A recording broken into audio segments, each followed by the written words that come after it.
on it. Oh, So. yeah. Look what I did. Yeah, this is a good idea. Split screen action. And then I can just look at you. It's a great face to look at.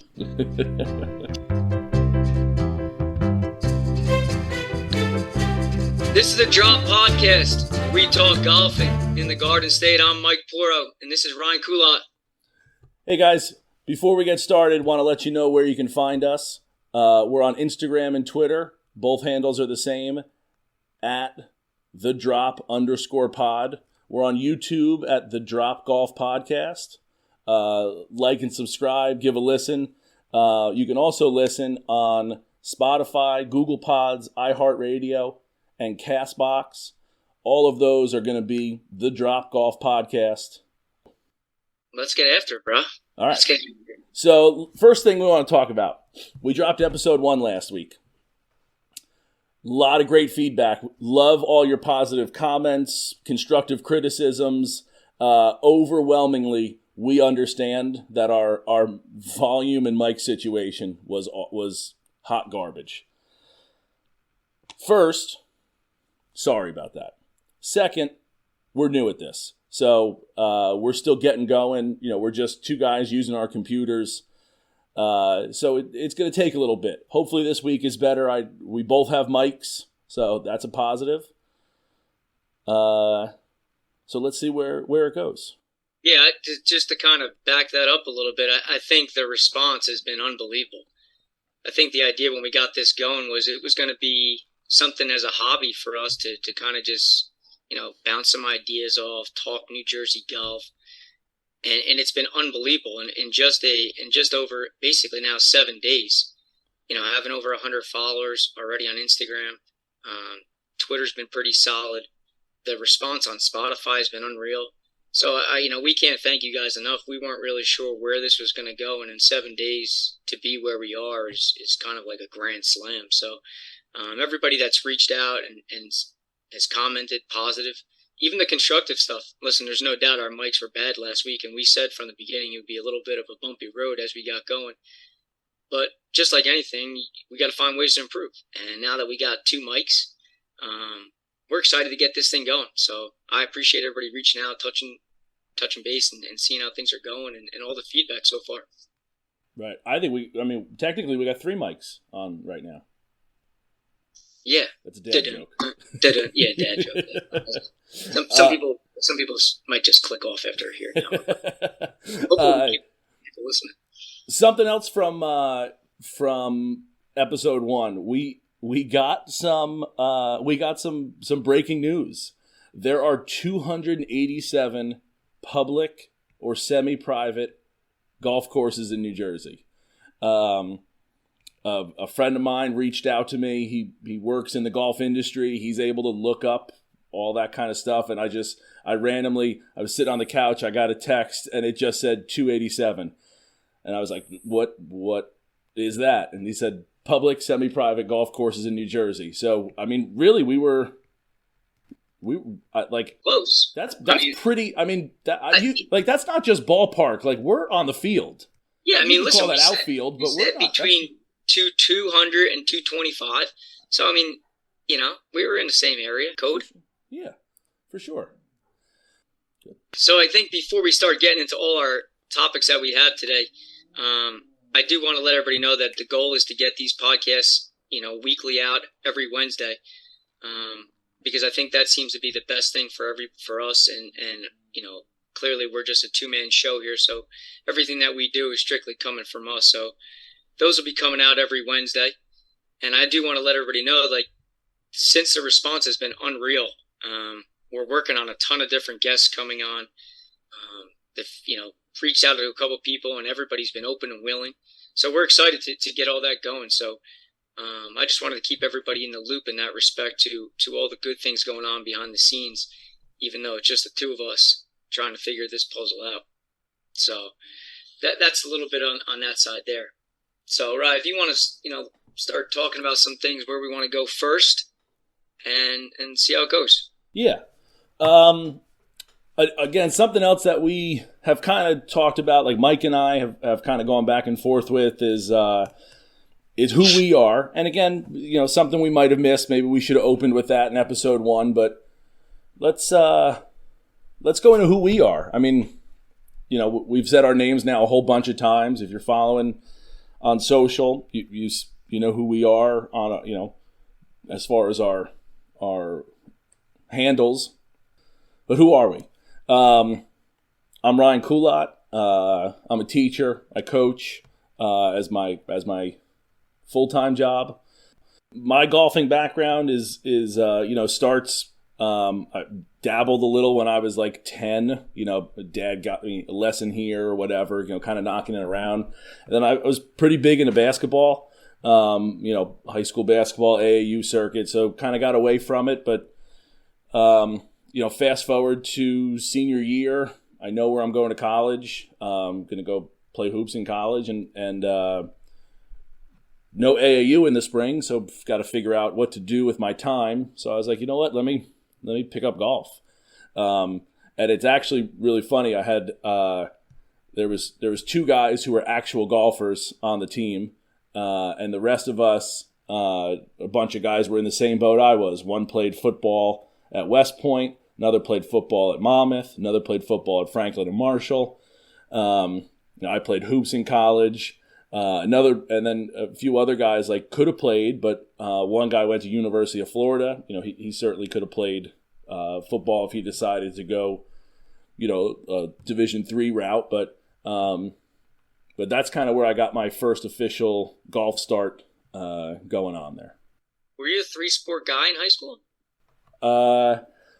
I mean, I was, because I played football, basketball, and then golf, but it's not all together.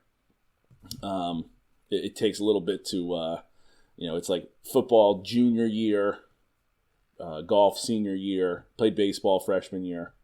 So kind of. I got a funny story though. So I didn't start playing golf until I was in 8th grade. And growing up, one of the rules in my house was either play 3 sports and get A's and B's, or you don't play a sport and you get straight A's. So I knew that I was never going to get straight A's. I was a good student, but not getting straight A's. So I was in a baseball all-star game my 8th grade year, and I got plucked in the back. Never really liked baseball, but I could field. And I got plucked in the back. Told my dad never playing baseball again. Said, you better find something else. And I picked up golf when I got into 8th grade and started playing. And really, from 8th grade on, best decision I ever made.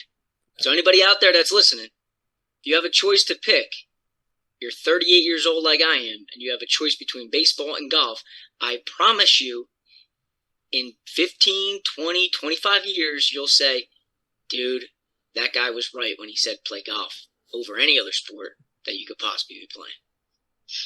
I mean, it's true what they say about it being a lifelong sport. I mean, you might, nobody's playing competitive football after the age of, even if you're lucky enough to go to college and play. You're not playing after 22. Unless you're in the NFL. Right, and that's 1% of the exception. Yeah. Same thing with basketball. Okay, you got men's leagues, but eventually, you're going to do that till you're 45, 50, and then that's going to, dry up. Golf, you're playing for the rest of your life. And the great thing about golf, and I always say this, you can compete and play with anybody. In theory, I could play against Tiger Woods. Tiger's a plus 10 handicap. I'm a 12 handicap.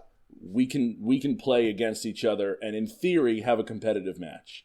And no shot. He smokes you. No. You might not even make it to the back. Well, you'd make it to the back, but you'd play the 10th hole and it would be over. But anyway, I get what your point is 100% accurate. That with the handicap system, anybody and always you can compete with somebody. 100%, and you got different tee boxes for that reason, and there's all kinds of for sure. That's in theory. I do wanna point this out.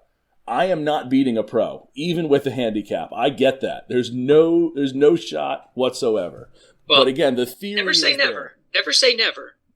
But Tiger's Tiger. Right, no, I know he is. But I'm just saying. the idea of the handicap system and the tee box length is to make it even so that somebody who's a stud can be competitive against somebody who's not. A stud can be competitive with a dud. Other way around. A dud can be competitive with a stud. Even there you go. Yeah. And that's kind of my, my story there. I'm a 12 handicap, so I'm not, I've only broken 80 5 times. So I can go through rounds where I can string it together, and then I can go triple, double, triple, which that's a nice week if you got a couple, stringing together a couple basketball games, but that's not any good on the golf course. So it's a little inconsistent in that regard, and it's hopefully this will force me to get better, which would be nice. But yeah, again, I'm just an average guy, passionate golfer. Like to get out there, like to play, and yuck it up with the guys on the course. That's kind of where I'm coming from. So, Mike, tell us something about you. Yeah, I think to Rye's point, I think we were a little excited last week to jump into this thing, and then getting the feedback from you guys in terms of, well, who are you? What do you guys do? What are some of your passions? So I didn't think we'd get those types of questions, but we did. Like Ryan, I'm in education. I'm a gym teacher. I'm a coach. I'm a golf fiend. Love golf. I was fortunate to play collegiate golf. I had a pretty successful background in terms of playing both in high school, where I won a few tournaments. Then I played collegiately, and I was lucky enough to win one college tournament as well. And as I've gotten older, I kind of strayed a little bit from playing as much golf, with a family, 2 kids. I think the everyday person can understand how busy life can be. And now that the kids have gotten older, I've been able to get out a lot more, and I've become a little more competitive. I carry an index of 1.2 right now. This past summer, I did qualify for the New Jersey State Open at the Ridge at Backbrook. So I do have a little bit of a background in terms of being competitive. I think for anybody that knows me, knows that I'm a super competitive person, regardless of what we're doing. I don't care if we're eating pizza or playing golf. Like, I'm going to find a way to win, whether that's eating more than you or beating you. That's ultimately what, things that drive me. So I didn't think anybody truly would care who we were as far as our backgrounds, but I am a gym teacher who loves to play golf. So, those are 2 things that, are who I am, that makes up who I am. And it's kind of what we do. So we're excited to get this going. But that gives you a little bit of a background of myself. So, I think to our thankfulness, really, people reaching out saying they'd like to see more things and different types of videos. Ryan and I have tossed around ideas, and I think we got some good things coming in the next, few weeks. We did drop the first one where it was like Mike versus or Ryan versus, to where, the idea is when we're out there playing is us versus the hole. Find a challenging hole that we're playing at that course that we're at that day, and go all the way to where it's ball and hole and see how it's like, and see how hard it actually is to putt that 3-footer that most of us sometimes just hit back to our buddy with a camera on. So we're going to have a lot different content with that. And I also think that one of the things that we came up with was, I know we all want to get better in golf, and it's hard, and sometimes we don't all have the resources to be at a golf course and do things. So we're going to come up with different segments and different areas where we call this the weekly work, where we provide different drills, different things that we're working on in our game that we see that are struggling. So whether it's, putting, chipping, hitting balls off, at the range, whatever the case is, just giving the everyday guy an idea as to what we're trying to do behind the scenes, and maybe how we prepare to play. So there's different things that we'll be, releasing in the coming days and the coming weeks that I think a lot of people will enjoy. So that's just another reason, as Ryan mentioned at the top, to follow Instagram, Twitter, drawing our YouTube channel, because that's where everything's going to be. And I think that's the best way for us to deliver the content. And like he said, we're obviously, new at this, so it'll be a little rough around the edges, but we'll get there, and that content is coming. So, I don't know if there's anything else you want to add on that, Rye, or that kind of just. I would say we got a ton of ideas, and again, it's new and up and recently up and running, so it might take us weeks, months. The winter is coming, so we might be. It might not drop till next summer, where we have some time to do some of the things, but we do have a ton of ideas that we want to put out there. I would throw it out like this: if there's something you guys, something that's creative that you like or have an idea for, or want to hey, maybe this is something. DM us, email us, chat us up. Let us know if there's something that you got an idea for that we can run with. That's certainly we're definitely open to that.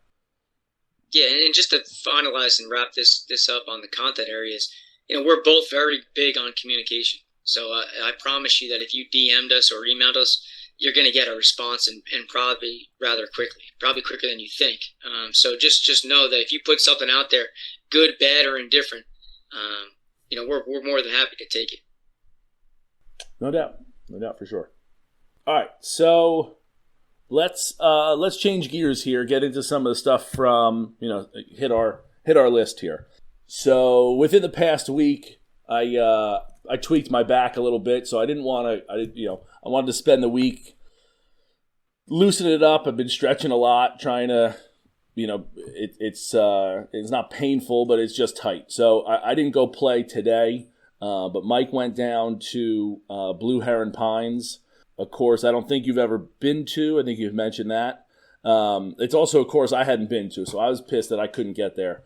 He went and is going to give us a little recap. So Mike, tell us again. I like the first time, especially with it being fresh. You played it you got off the course less than 12 hours ago. So tell us. You even teed off less than 12 hours ago. So tell us. Recap it for us. How'd it go? So obviously, heading down there, I never knew what to, or didn't know what to expect. Obviously, you hear all the good things about that place. It's a Ron Jaworski course, and I know he's got probably 6 or 7 in his little area, some in New Jersey, some in Pennsylvania. So when he got there, obviously, my buddy and I, that we had a 7:21 tee time, and we get there around 6:30, and it's pitch dark. Nobody's there, which was kind of funny, but we're pulling in and not a soul's there. At that time, they were still cutting the putting green. But being the golf freak that I am, I decided just to roam around a little bit and just look around. And obviously, as the sun's coming up, you get to see a little more. And I'll tell you what, that place, obviously, why it gets the rave reviews that it does. Full-on driving range, pure. A full chipping area, a full 2 putting greens, and a clubhouse that was perfect. A beautiful restaurant inside. The amenities inside in terms of a locker room area for both male and female, beautiful. The greens were exceptional. So, putting on the putting green, I said to my buddy, I hope it's as nice as what I'm seeing right now. Pace of play, granted, I can't lie, we were like the second or third group off, so we never waited on one shot. We moved. Carts were allowed to go in the fairways, so it wasn't like cart path only where you're stuck into a certain spot. My buddy and I, we played the blue tees, which was 6,600 yards. It tipped out at just over 68, so there really wasn't much difference in terms of the blacks and the blues yardage-wise. But it was beautiful. It was beautiful, and I wouldn't say that I hit it particularly well. I scored well, and I made some putts, I guess, in a sense, when I needed to. I did shoot 38 on the front, 4 bogeys and 2 birdies. And on the back 9, I did shoot even par, 2 birdies, 2 bogeys, and 5 pars. So I finished with 74. So, and again, for us, and one of the things I think that the audience needs to know is for us, it's ball and hole. Like, we are avid golfers, and we kind of take pride in putting the ball in the hole, not banging back 6-footers for par. So the audience understands it's not something that, oh, it's a paper 75. No, it's putting the ball in the hole. And anytime, someone's trying to hit it back, it's like, no, no, no. Because my buddy and I were teamed up with two guys, and I'll tell you what, they were awesome guys. Two totally cool dudes. Didn't mind us videoing things while we're out there, taking pictures while we're out there. They even told me they would follow and subscribe, which they did, which was an awesome thing. So they were cool with everything. They tried hitting a couple putts back to us right from the beginning. We had to stop them. Like, no. We got to put this ball in the hole. So it was a great day.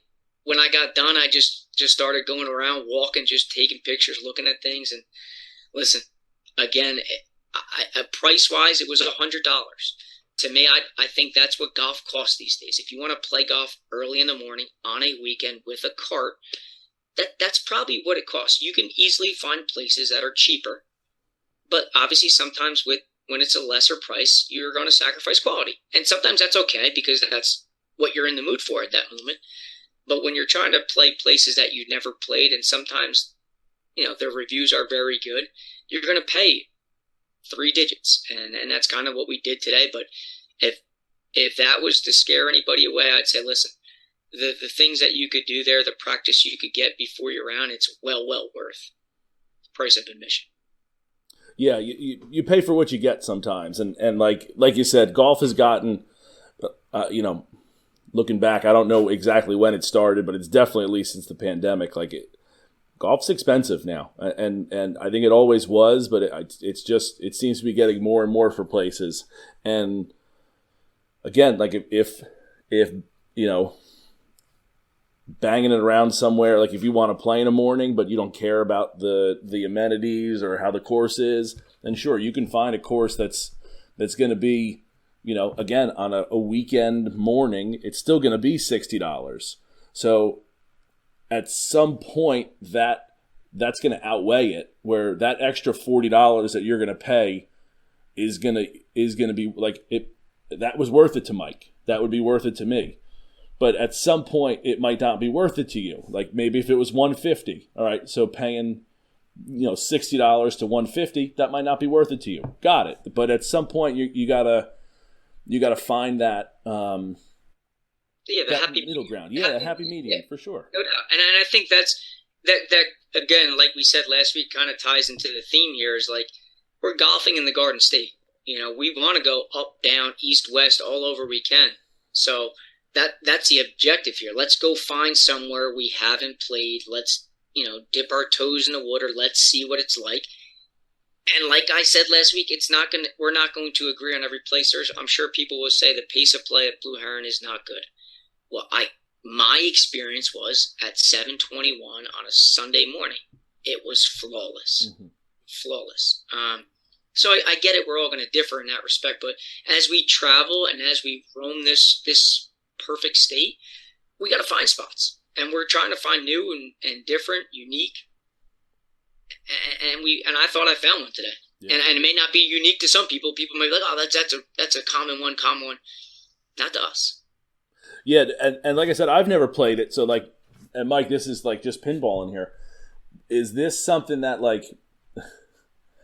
I proposed going to play a course to Mike earlier this week, and he, in a maniac fashion, said no to it, even though he's never played the course, because I played the course 8 years ago. So he's adamant about, no, we're both going. So now I'm going to ask you, if you've played it in the morning, and I've never played it, and I want to go play it. So when I go down to play it, are you not coming with me?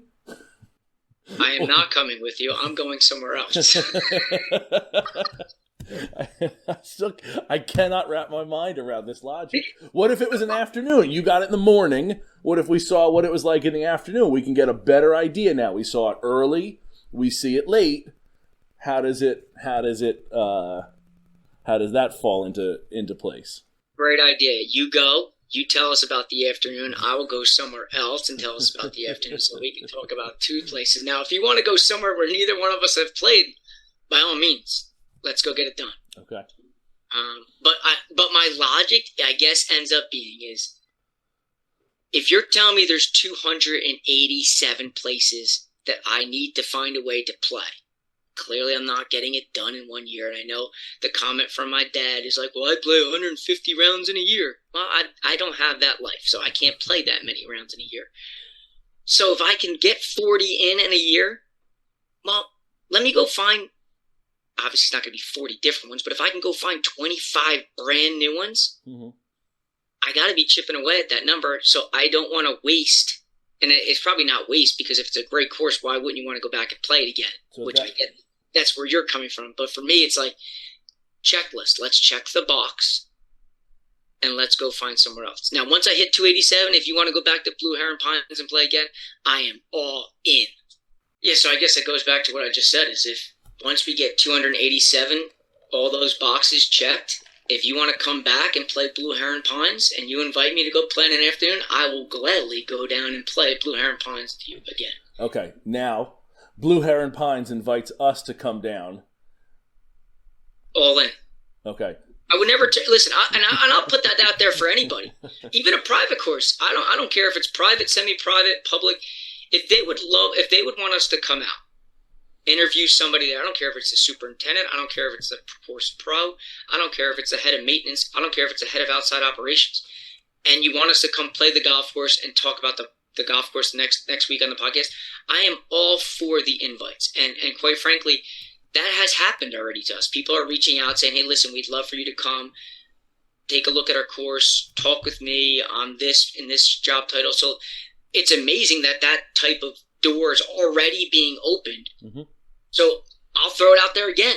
If there's somebody else, now I get it, winter's coming, but knowing how we are, if we can find time in the schedule, probably going to happen. For sure. So that leads me to two things. First, Blue Heron Pines. You're welcome to invite us. Mike will come again. No doubt. But yeah, I actually great golf course, great facility, great people. I can't find a single thing bad to say or even nitpick. And if someone maybe wants to nitpick because the price was $100, okay, I get it. We're all in different financial situations. Totally respect that. Totally understand it. So if you're saying that's too much, I get it. I get that. So that may be the only thing that maybe somebody could say something that it's a little too high on that. But nothing about the golf course, nothing about the facilities, nothing about the pro shop, clubhouse, restaurant, nothing. So what does it cost? Did you see what it costs not on a weekday morning? Like what if you wanted to play on not a weekend morning. What if you wanted to play a weekend afternoon? I think I saw it was like $49 if you wanted to play like a 3 o'clock on a Saturday. And I'll tell you the one nice thing that Blue Heron Pines does, and I don't know how many places do this, is they do what is called dynamic pricing. So more or less, if they can alter the price the day of, the day before, if they're trying to get rid of a tee time or they want to maybe entice someone to come take the 12 o'clock, they can, which I think is really a really innovative idea.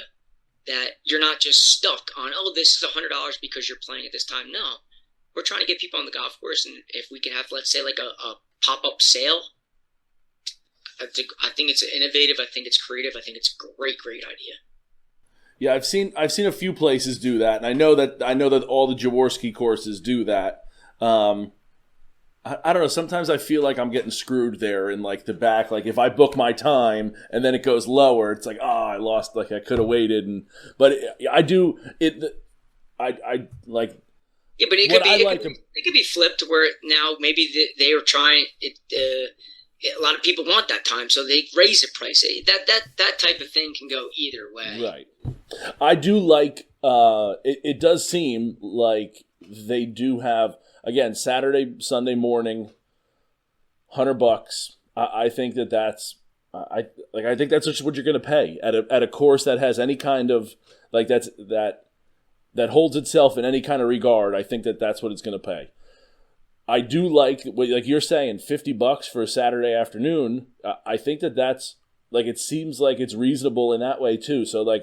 It's not like it's always pricing itself out. If you want to go there and $50 for a round with a card is your limit, then you can still do it. Then here's your option. Yeah, then you still got days and times that you can go. So I mean, if you're asking me as a recap on that place, beautiful. Not a bad thing to say. Good. I like it. I think that kind of leads us into what we kind of have been going back and forth with a little bit, and we've talked about like you've said, beautiful. You liked Scotland Run. You said beautiful. Played in different conditions, but I think ultimately this comes down to we need a rating system here, and I think we have we got two guys that have played enough golf and should know some things. So. Like let's start it this way.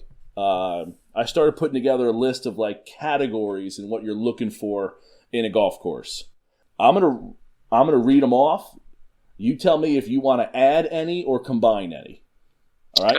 Yep. So far, I got playability. Hold on. Do you want the category and like just some notes that I've taken within the category, or do you just want the category right now? Just the category. Okay. I got playability, pace of play, practice facilities. I got the P's out of the way right away. Halfway house, clubhouse / 19th hole, pro shop, cost, golf carts. No, take it out. Take out the golf carts. I'll be dead honest with you. Those was that 7? I think you just said those 7 you just said. I don't even know where you're gonna get an 8th one because I think that those 7 are perfect. Okay. Do you have more? I do. Yeah. Okay. Oh, okay. What else you got? Okay. I got golf course. I'd combine that with just like somewhere else along all the things that we've talked about between the playability. So this is good. So I have I think golf course is different than playability because for me, playability is like how easy is it to get on and access and like. Okay. Then I misunderstood that word. Okay. Then you could put that there. Okay. But don't you? Yeah. Okay. Go ahead. I think then like it's a different definition for the golf course. Like it's playable, not playability. So like how. You're talking in reference to how easily and accessible it is for someone like me to get on. Not only that, but I also like I have a good buddy who he's got a son who's getting into golf. He's 9 or 10, and this probably goes back even to last year. But there's some courses that. So he's got a couple golf clubs, but he's nowhere near like a golfer. But he likes driving in the golf cart with his dad while his dad plays and hitting a few shots, and. There's some places that have no problem with him bringing his son in and letting them like it's like $5 for like a rider fee, and he's got his clubs hooked into the bag as well. He's got a little bag, but he's got like 5-6 clubs, and it's mostly just like him putting when they go on, like they just not holding anybody up. He's always going at like they go at like dusk. So he's not holding anybody up behind him. But that's something I put in there as like, is some course going to bust his chops for having him ride along? Or... It's funny you say that because that is exactly what I did with both my daughters on Friday afternoon. And what did they charge you for the riders? And see, like to Nothing. Me, Nothing. They said the one nice thing, I'll be honest to you, what they said is they didn't charge me a penny. And the idea was it's growing the game. Mm-hmm. 2 little girls who just want to play golf, be with dad, ride around, hit a few shots every so often. But perfect. Right. And to me, even I don't even mind them charging like I don't even know how you'd call it because you can't call it a junior rate because that implies like people like kids that are 13 that are studs. Like a rider's fee. I don't even mind them do it like $5-10. I'm not even because what dad is not gonna say like, yeah, if that's what it's gonna cost for him to ride in the car for me. But like he was up here I was calling places trying to get a time, and I was explaining this situation to them, and they were like we don't do that. Like they were gonna charge him a complete golf fee, and I was like, he's not golfing. They're like, well, he's riding in the cart, so he's a golfer. And I was like, Okay, but he's riding the cart, but he's 8 and he's not a golfer. He just wants to spend time with his dad. And it was just like, so for me, I kind of wrap this around, like playability is like accessibility to the golf course. Accessibility to the golf course. Maybe that's it. Maybe it's not playability, it's accessibility. Yeah, no, I think that it makes it more clear in terms of understanding what you meant by playability. And this is why we're doing this. We're hashing this out. Like, this is the point of this. So so that's why. And then I had the golf course, which you wanted to put in there, like the golf course separate. Like, do you see all the bunkers? Are the details of the course as well as like the scenery? Yeah, the architecture. The architecture, right. So I had those separate, but again, like just calling it something different is... do you have more still? I do. I wrote this in because this is my background. I have bag drop / parking lot experience. And I know that that's more like you roll up to a country club and like someone takes your bag. But I do also know like there's some places, Can we make it like,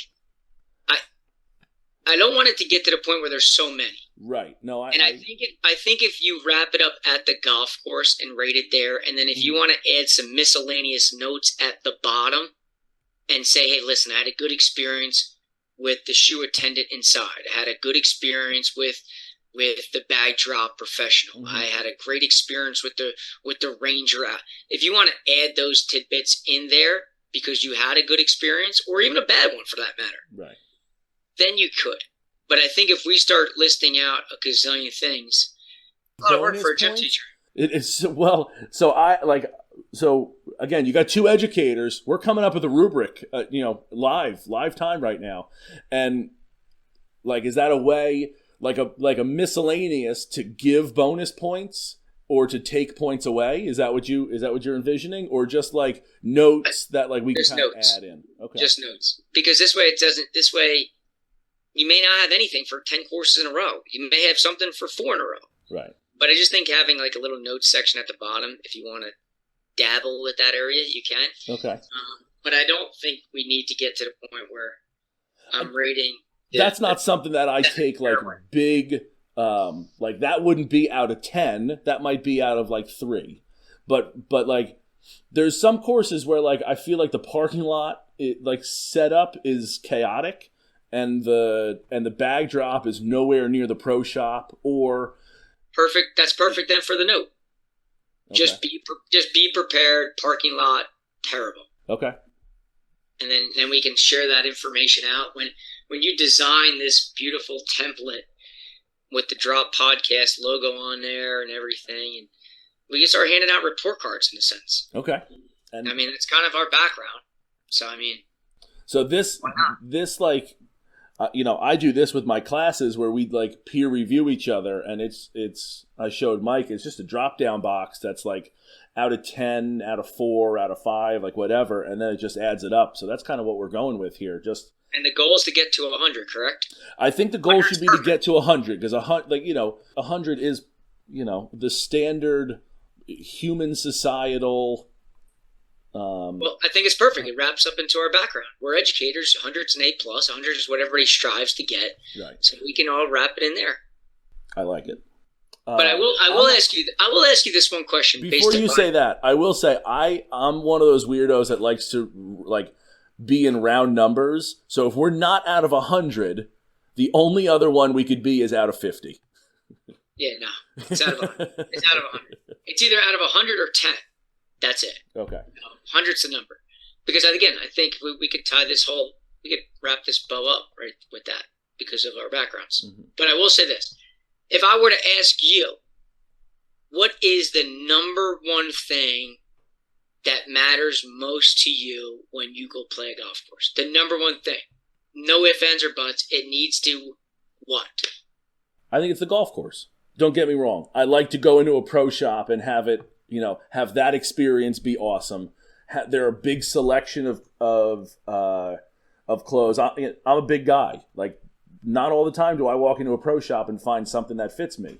In which case, I will ridicule those courses for being sizeists.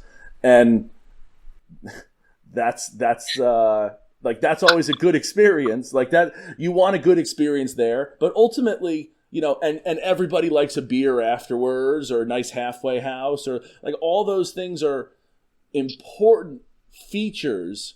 But ultimately, why did you go play there today? Because of the golf course. And I think that's the thing that is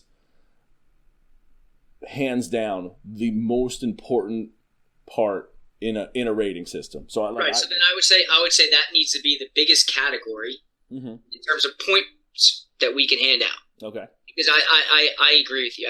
I would probably even be a little more specific in terms of things. Like, to me, the putting greens and the greens itself, like, that is it for me. Like, I'll be honest with you, one of the questions I always ask this time of the year is, like, are your greens aerated? Because I don't like the fact that sometimes courses will still charge you a full normal greens fees, and the greens are all plugged. I don't like that. That's actually a pet peeve of mine, that you're not going to lower the price even though you just punched the holes in there. Or you don't notify the public that you're doing it, because the average Joe like us, we don't know. So as a golfer with a background in golfing, that is one of my main questions I ask people, because frankly, the fairways could be blah, the tee boxes could be hairy, the rough can be overgrown, but I'm telling you what, if I can roll the putter on a great looking green, it covers all the blemishes in my eyes. Because to me, that is what I remember the most. Like, the greens, man, those greens were perfect. And I think back to today, like, obviously the golf course was well maintained, cut, everything was nice, but the greens again were beautiful.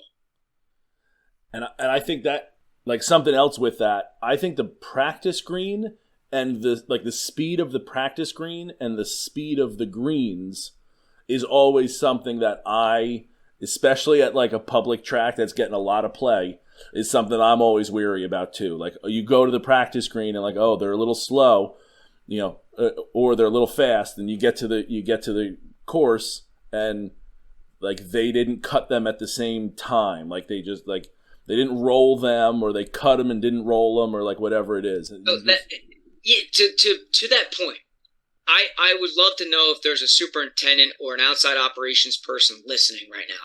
Like, to Ryan's question right there, are there times that, or is it a common practice to not always roll or cut the putting green, the practice putting green, the same way you would do a normal 1 through 18s green?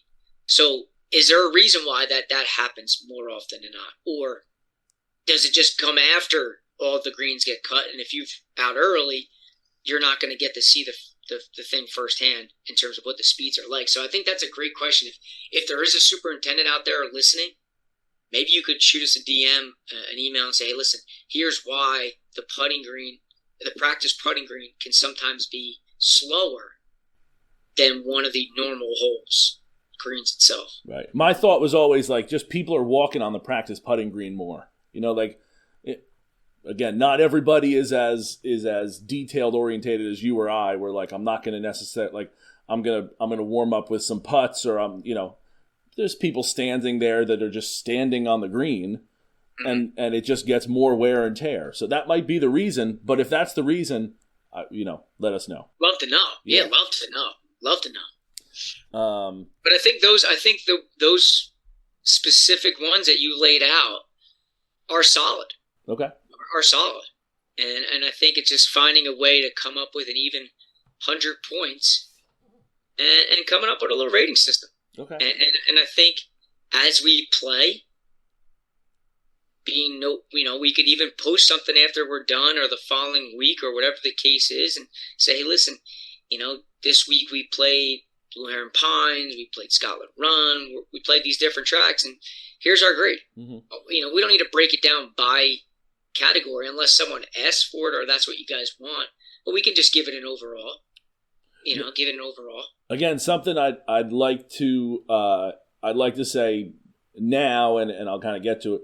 We got a website. It's done by Google, so it's a long URL. It's not like the dropgolfpodcast.com. It's it's a Google site, but it's all over. It's on our Instagram. It's on our Twitter. It's on our YouTube, I believe. So it's there, linking all of our stuff. But eventually what I'd like to do is I'd like to get this rating system up and have it say Blue Heron Pines, give it its total score, which we'll know is out of 100, and then put any kind of like comments or like, that miscellaneous section so that we have this like running tab, so to speak, of golf courses that we've rated and played. Yeah, I like that. I like that. Yeah. All right, so golf course. Out of 10, out of 12, out of 15, out of 20. I think that's got to be the most. I'm saying that's out of 20. Okay. I do. I think it's the most important thing. It's got to be out of 20. Okay. I'm gonna keep going with your question to me. What is your then next most important, rather than go to like the bottom of it? Because again, like maybe people don't care about like the cost of it, or not the cost, like the golf carts. Maybe you're a person who walks, so that doesn't matter. I get that, but for one thing, I like having that in there. I think it needs to be a grade because, some of them have super old carts where like the battery wears out on 10 and you're stuck far away, or the GPS. We'll come back to those. But like that one might only be out of 4. I got that. Let's stay like with the most important things. Like golf course I think was obvious, but what is your next thing that you're looking for? And I think I know what it is, but I'm going to ask anyway. What is that thing for you that's like I'm going to the course for the course or this? Do you have a guess? I do, yeah. What is it? Do you have the answer? No, 100%. Okay, I think it's the practice facility. Nope, you're wrong. Oh. And that's the one thing that you're learning. It's pace of play. It's pace of play, and I'll explain why. Well, before you do, you just talked about the greens and all that kind of stuff, so that's why I was going there. Right. Well, yeah, because I think about the golf course, and the greens are the most important thing to me. Mm-hmm. To me, the next thing is pace of play. I think we all can agree that nothing is more awful when you pull up to the first par 3 and you got 2 other carts there waiting. It ruins the whole flow. It ruins any type of rhythm you have. It ruins any good vibes you got going if you just made a great putt or a good birdie, a great par save, a great up and down for bogey so you'd avoided the double. Like, you pull up to that par 3 and there's multiple carts there. Everybody is not happy at that point. Mm-hmm. Because now it's early in the round. You're feeling good. You want to get out there. You're excited about playing. And now we're waiting. Mm-hmm. Yeah. And we're waiting. There's nothing more frustrating than I'd even say that. Like, there's some people that like wait on par 5s because they want to go for 2 on it. That's not necessarily what we're talking about here. That's not a pace of play thing. It's the waiting on a par 3, or waiting on every tee shot, on a tee shot because the group in front of you, green's clear, but they're just getting to their balls in the fairway, and then you're waiting a few minutes here, a few minutes there, and eventually you're just pace of play, huge. I also, so that's my second one as well, because I have been known to not deal well with pace of play, and I'm gonna leave that there. That I don't deal well with slow play. Yeah, and I think that's something that people are starting to come around to. Like, it's ready golf. It's ready golf. If you're ready to go, right, you fire away. You fire away, and it's not it's not the traditionalist of like, oh, nope, you're 3 yards behind me, you go first. Like, no. Maybe you're still deciding. You're waiting for a club. Your buddy's got the cart in a different area. You got all your sticks. You're ready to go. Well, fire away. The cart in a different area part's the one that gets me. Like, if I'm left side and you're right side, it doesn't matter who's far. Like, you're a little bit far. Like, yeah, let's play. Like, you and I. Like, it's not a tournament.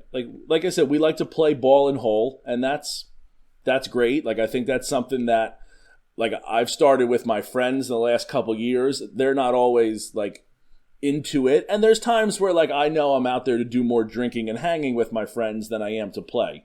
Different situation, but on the whole, it's ball and hole. But I'm not in a tournament. Like, we can, like, hey, you're, like, my decision to hit a shot is not based on you 2 feet in front of me. Totally agree.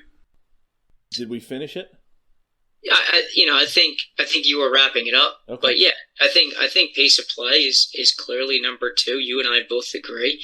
And I think my question to you ends up being is what are you giving it? How many points? Out of what? So again, like in trying to get, so we got 1, 2, 3, 4, 5, 6, 7, 8. There's 9 categories here. In trying to get to 100, like, we may have to do some adjusting. But I think it's like maybe courses 1 out of 15. I think pace of play is out of at least 12, probably 15. Okay, a little higher than I would have said. I probably would have said 10. You would like 10? I would have said 10. So we could go out of 10. And then, like I said, I think I guess we can adjust if we come along. If we figure out. I think that's going to have to happen at some point, especially if we're going to go out of 100 for these. I think that's kind of the. So I mean, no offense, I would be even fine with going golf course if you wanted to say 30, and then you want to say pace of play is 15. I'm not against that either. I think there's those two. I feel like those two too high, but let's go. I'll go 1 out of 10, like you had said. Okay. All right. What's your number 3 then? If we said golf course, then we went pace of play. What's number 3? For me, it comes down to either the practice facility, like, again, the putting green, and things like the size of the putting green, how many holes are in the putting green, and like the overall practice area. Like, is it a grass driving range or are you hitting off mats? Is there a practice area where you can hit off sand? Like, so many public courses have like a no chipping policy. So is there a spot where you can work on chipping? And like, even if you're just going to go practice, like that I feel like is important, the practice facilities.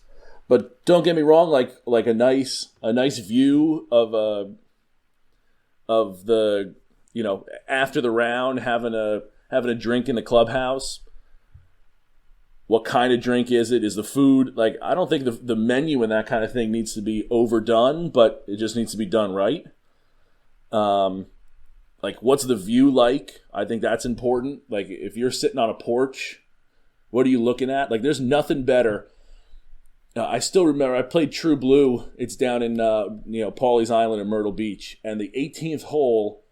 It's kind of like this dogleg left. There's water over it, but on the right-hand side is the clubhouse, and it's just like, it's an enormous deck that overlooks the 18th hole. So as you're walking up there, there's people that finish their round that are like, it's like you got a gallery. And like Pinehurst. Yeah. So when you finish on number 2 on the 18th hole at number 2, and everybody's sitting in the Adirondack chairs, yep. And if you make a good shot, they're there. You hit a bad one, they boo you. It's a great experience. It really is.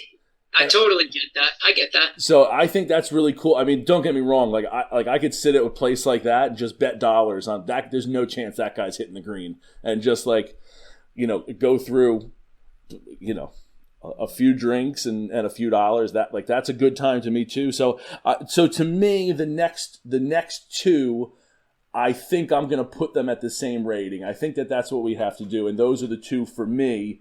I don't know if they are for you. So you're saying like the practice facilities along with the clubhouse / 19th hole. Yeah, like those are 3A and B for me. I'm cool with that. Yeah, I can agree with that. And I also and I think I guess for me, I would personally probably say the practice facility is a little higher rated, but I also know that that's why it's 3A.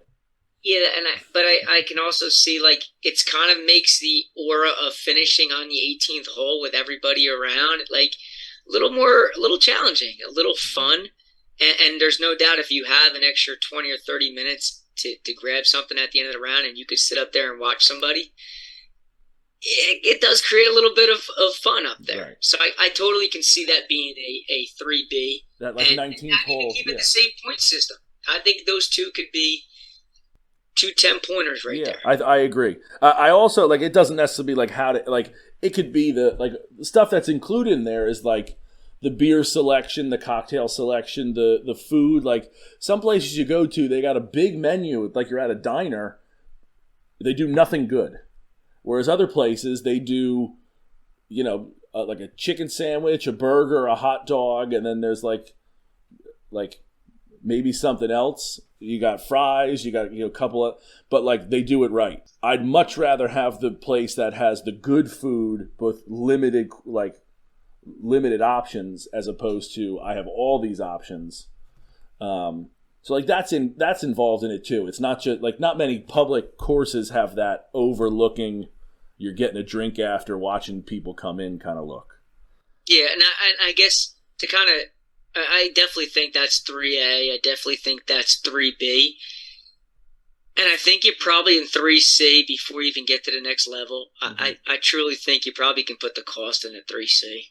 Yeah, I don't disagree to that whatsoever.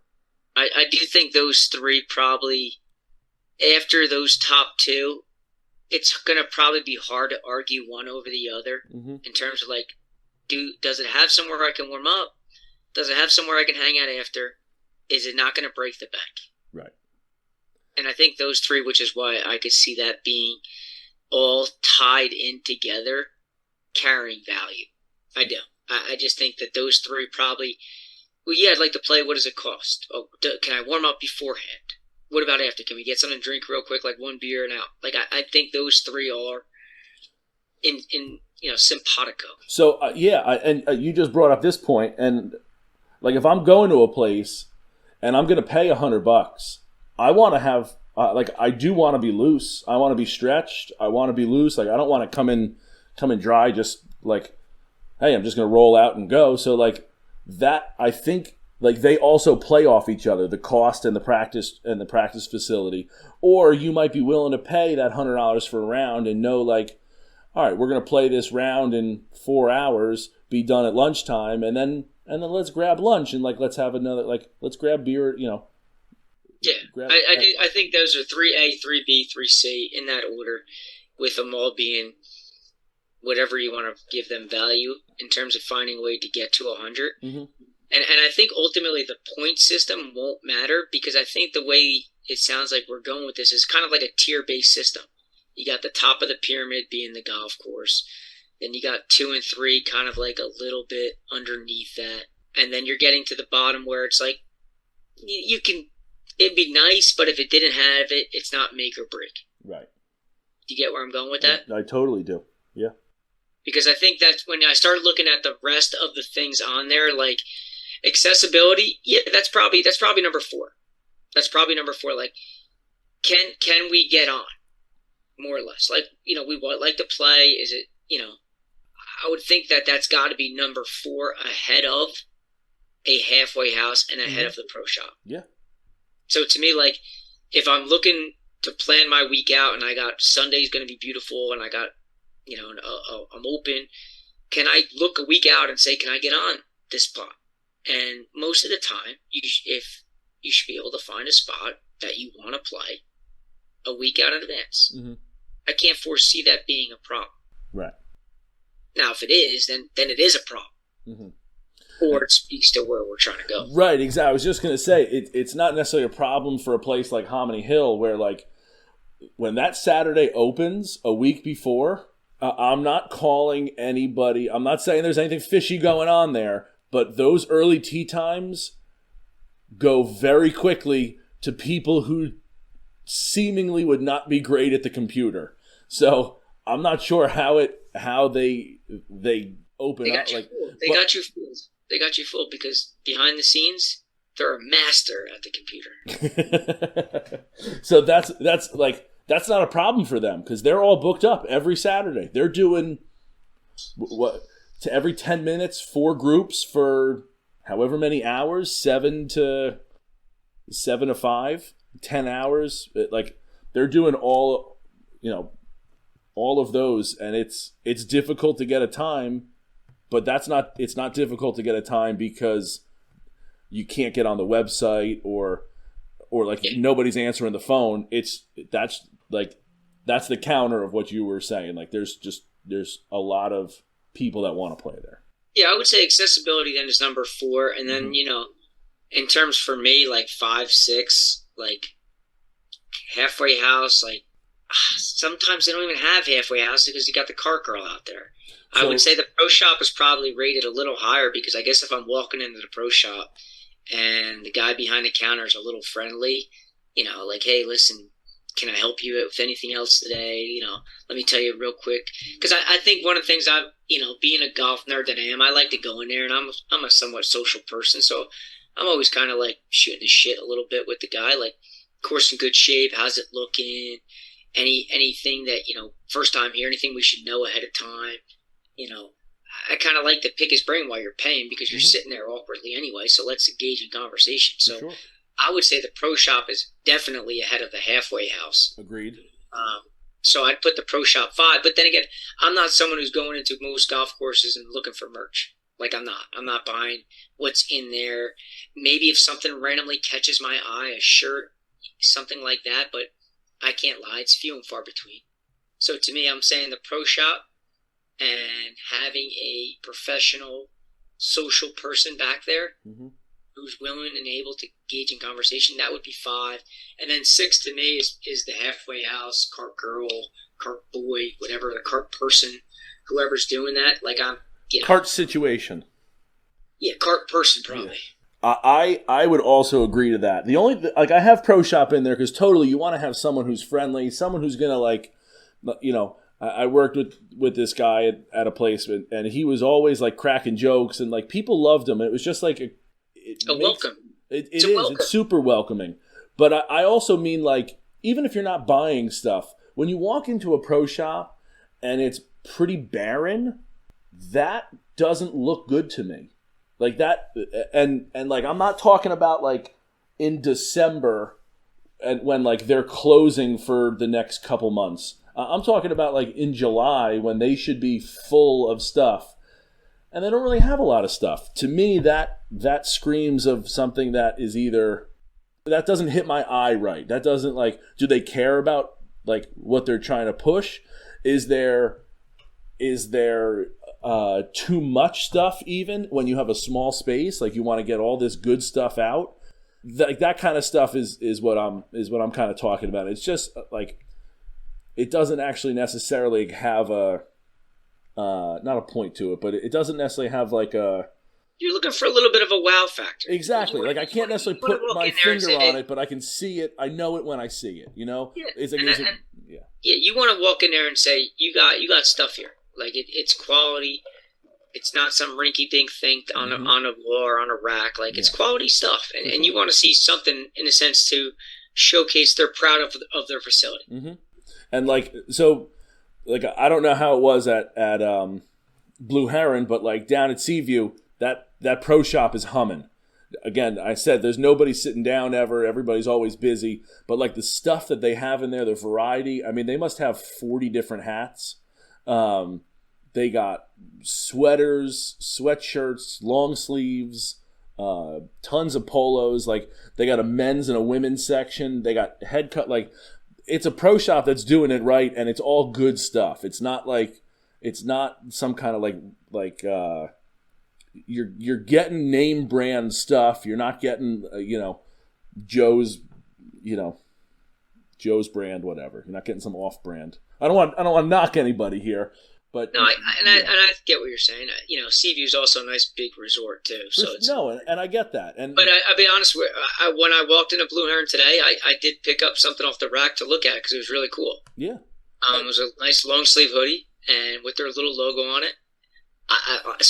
And I'll be honest, I hardly ever do that. So that's exactly what I mean. You're not even going to buy that, and you're not going to buy that. If you do, it's an impulse buy. But the fact that you went in there going, I'm not buying anything, I'm just picking, but you looked and you went, this looks awesome. Yeah, it did. To me, that's what I'm talking about. Like they got great looking stuff. Like the pro there has done a good job in not only like, okay, polos are polos, right? You can have white polos, black polos, blue polos. You can have ones with stripes. But like does it fit in with all the stuff? Like, what's the logo look like? And sometimes that's just given to the pro, but like they have options to do things, and I just like, to me, that's what you're talking about is exactly what I'm talking about. You walked in saying, I'm not buying anything, and you went in and went, this looks awesome. Like, this is a really cool thing. Now, I'm pretty sure that you didn't, because it was probably a $50 item and you're already paying $100 for the round, so maybe that's why. But it's definitely not for lack of, like, wanting, quote unquote coolness, right? Yeah, no, listen, again, I'm hardly buying anything when I go into the pro shop, but I think the fact that it stood out to me that I'm actually going to grab it off the rack and look at it makes me say, like, okay, wow, that's the wow factor. That you kind of had something that visually, aesthetically, it caught my eye. Instead of just beelining out of there, I stopped it, looked, and I think that's kind of why I would say the pro shop would be rated, in a sense, higher than the halfway house. Mm-hmm. And I don't know what else did you have on there. So you put the pro shop out of 10, out of 8, 5, 7? Well, I guess I'd have to re-look at them all in terms of coming up with the exact number. But, like, to me, it's golf course. And then I'm going pace of play. So it's like tier 1, tier 2. And then 3 is in a straight line going across. And I got the practice, clubhouse, 19th hole, cost. 19th hole, cost, all tied together. For sure. And then underneath that, I got the pro shop. And then underneath the pro shop, I got the halfway house / cart individual. Mm-hmm. And then I'm done. I don't know what other ones I can possibly think of. The last thing is the golf carts.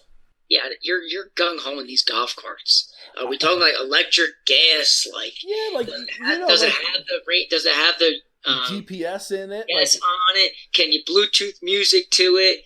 Like, you're looking for like a souped up golf cart. I'm not. No. I want to be very clear. You want the governor off. You want the governor off. You want to be going 35 down the highway. I care more about that than I do like being able to play music. But some of those golf carts are like, they don't have enough holes for you to put your stuff. There's not enough cup holders. Like, think about when you're riding in a golf cart, especially if you're playing in the morning. You got coffee. You got something to drink, like you got water there too. That's 2 of your cup holders. Where you put your rangefinder, extra balls, like everybody has a speaker. I'm not looking for, like, I like when it has the GPS, but it doesn't have to have a GPS. Okay, can I be a problem solver here? Yeah. Golf balls, we only need one. Good things happen when you think good things. We don't want to carry more than one golf ball. We got one golf ball. We're playing with it for 18 holes. There's your solution for the golf ball. There's a 1.2 giving me solution. Okay, so next, the water. Find a water bottle. Put it in your bag. Okay? Mm-hmm. You got your cup holder for your coffee, your beer. Fine, I give you that. What else on the golf cart are we looking for? You're going to put the rangefinder. Most of us have magnets on it. It's getting magnetized right to the bar. So I'm a bigger guy. Again, when I build a house, whenever that time comes, my cabinets are going to be a few inches higher than everybody else's because I hate bending so down. I guess my question goes back, is the golf cart going to deter you from playing there? No, but it's one of those things that's like, again, it might be out of 3 or 4, and it's like, hey, that golf cart, I'll tell you what, it's not going to defer me from playing there, but and you're smiling because you know where I'm going with this. You know damn well that when you play at a place and like that golf cart is awesome, you're like, damn, this golf cart is awesome. Yeah, I guess, but I'm not. It has no bearing. If I'm leaving the golf course, I guess I'm not saying, wow, that golf cart moved. No, I'm not saying that this is going to move the needle for whether you play there or not, because I don't think this is so far down.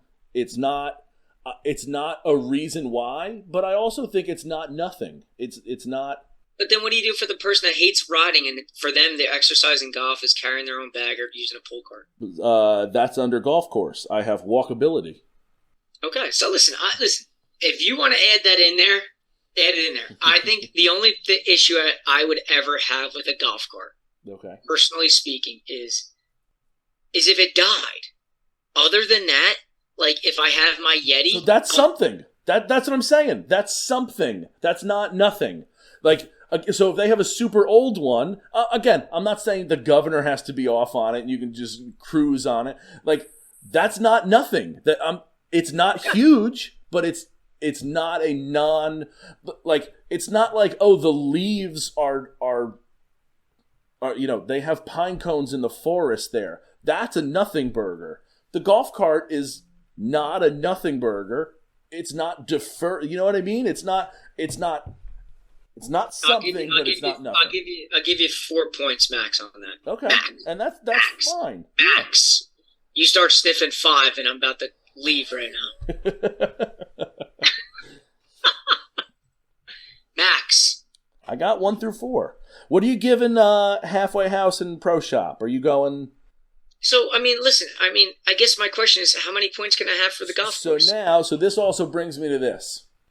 If we got to 90, let's say, and I don't know, it is right in front of me, but I don't know what number we're at. But if we got to 90, let's say, which we are kind of up there, and we got that close, do we want to make a floor? So, like, you get 15 points automatically for being a golf course, because that's better than being a townhome, like townhouses. You know what I mean? Like if we got, not 15, but like if we got to 90, do we want to automatically start at 10 because that's where every course is getting at least 10? You could go to some a couple dog tracks around the area that, like, there's some places, I use this as a joke. I don't condone fighting dogs. I want to make that very clear. But I do make the joke, like there's some golf courses that I wouldn't host dog fights at because those courses are in such terrible condition. I think it's got to be out of 100. Right, so that's what I'm saying. So I think we got to make. So then you gotta tell me where we're at, and I'll tell you where those extra points go, or what I recommend. Do you need a calculator? Fuck you. 10, 22, 32, 42, 52, 72. We're at 76, but we haven't ranked Halfway House or Pro Shop. Okay, so Pro Shop's got to be at a 8, and if you're giving the carts 4, then you got to give the Halfway House 4 too. All right. So that's 12. So now what are we at? 88. 4, 8. No, it's not. It's 16. 4, 8, and 8 is 16, and 4, 8, 8 is 16. 28, 38, 48, 58, 68. That gets us to 88. That's what I just said. You told me now. I didn't hear 88. I heard 12. So we're down. We need 12. So we need 12 points. So again, so now this is my point. Hold on. We can do bag drop / parking lot out of 2. That gets us to 90. I wish you guys could see Mike's face when I just said that. We're too many things in. I'm telling you, out of the 12, listen to me. I'm saying, and hold on. My proposition now is we got 88. The floor is 12. Every golf course we go to, you're getting at least 12 points. I'm saying I would take 5 more, put it on the golf course. I think 20 is already too high there. I'd take 5 and I'd put it to pace of play. Because I think those 2 things are so important to golfers. And I'll give you, and to make a compromise, even though I'm not really one to compromise. I'm not looking for charity. But I will compromise, and there's 2 left. If you want to make your freaking bag drop, parking lot, shoe attendant guy, you want to give them 2, put the final 2 in that spot. There's your 100. I'll tell you what, you make a good point. Shoe attendant's got to be its own category. Here we go. And I would love to know the over-under that the shoe attendant has had a negative impact on you. Because those dudes are easily the happiest, nicest people I've ever come across. Oh, yeah. I've never come across someone. They're always the most helpful. Those are the best people. Yeah. And usually the hardest working at a golf course. Sound like me. 20, 35, 45, 55, 65, 75, 79, 83, 91 we're at. How? Just because you're not giving me my 5 and 5. I'm not giving 5 on a golf course. I like 20, 15 for pace of play I went to. What'd I say we're at? 93? 91. 91. Again, I'm good with just saying everybody gets 9. Then I'd rather say 90 and take 1 extra away from your golf cart. I'm only giving you 3 on the golf cart now. Okay, and I'm fine. I'll tell you what, good with that as well. Okay, that's number 2 compromise of the night. Let it be known you only get 1 more the rest of the month.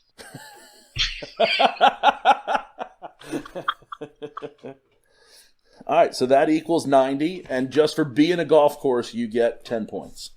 Oh, there you go. See, I like that, and I There you go. So now, to recap, let the audience know each one and how many points each one gets. Okay.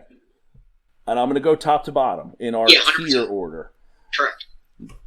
To us, the most important thing is the golf course. We made that out of 20. The next one was pace of play. That's out of 15.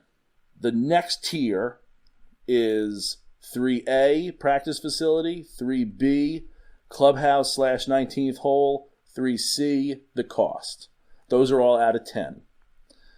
The next one was accessibility, also out of 10. That was 4. Tier below it, pro shop, out of 8. 6 was the halfway house, out of 4. And 7 was the golf carts, out of 3. Again, I'm totally good. I think 3 is perfect for golf carts. I really do. I'm actually really happy with that compromise. Well, and that means, and the golf course itself will get the 10 to equal the 100. Correct. Yep, because again, let me make sure the math is right before I get yelled at by everybody. 15, 25, 35, 45, 55, 65, 75. And 3, 78, 80, 78, 86, 90. Yep. Perfect. And then what we'll do for everybody in the coming days is we'll put some template together and show it off and say, here's our report card. And we'll kind of tie it into everything that we're doing. Mm-hmm. And we'll kind of backtrack this a little bit to, some of the rounds that we've played since we've started this. And we'll kind of backtrack it to Seaview. We'll kind of backtrack it to Scotland Run. We'll backtrack it to Blue Heron Pines. And then from this point on, when we do our recap, we'll give the course the rating. Yeah. And if you want to know specifically where we put the points, we have no problem doing it. But I think if we just share the overall score mm-hmm. and then maybe some highlights of it, yeah, I think that would be acceptable. So I totally can. Again, I can envision what we want, right? I think we've talked about this enough. I think we share the same idea there on making it like a spreadsheet. And now it's just we need to maneuver Google Sheets enough to get what we're looking for and then make it look appealing when we post it. So I think that's, the important part to it. I think that's a good recap in terms of rating each of the golf courses and something that, as we get going, we'll continue to do. Yeah, for sure. I think we did some really good work. That's extensive. Again, we're big communicators. If you got a problem or a suggestion or something, let us know. We'll take it under advisement. To kind of just wrap this thing up, we got a lot of good content coming out. I know people are subscribing to YouTube. They're listening on Spotify and all the different areas it is. If you or your company have any interest in being a sponsor or want to get involved anyhow, listen, shoot us an email, thedropgolfpodcast@gmail.com. If you want to DM us on Instagram or Twitter, @drop_pod, by all means, go for it. We're open and willing to talk to people. This thing, I think, has a lot of legs, especially from the feedback and responses that we've gotten so far. So please don't hesitate to reach out in that respect as well.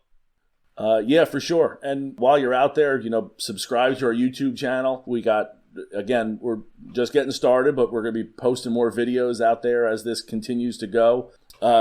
Give us a subscribe and listen on YouTube.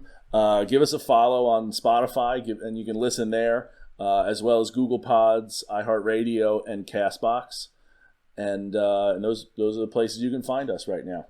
Yeah, once more episodes continue to pop on Spotify, we'd love the ratings to be clicked on as well, so you guys, can tell us what you like and what you don't like.